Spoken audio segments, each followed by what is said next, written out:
Welcome to my channel. আজকে আমি mango shake কীভাবে করতে হয় বলছি।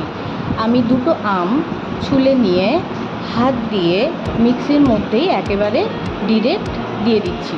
এবার আটিটাকে আমি ফেলে দেব। আটিটা ফেলে দেওয়ার পর আমি মিক্সিতে 4 চামচ চিনি আর সামান্য একটু নুন দিয়ে আর ফোটানো দুধ ফ্রিজের মধ্যে রেখে দিয়ে সেই দুধটা আমি 1 গ্লাস দিয়ে দেবো। এবার মিক্সিতে মিক্স করে দেখবেন এত সুন্দর একটা মিক্সচার তৈরি হয়ে গেছে। এবার গ্লাসে করে পরিবেশন করুন ম্যাঙ্গো শেক।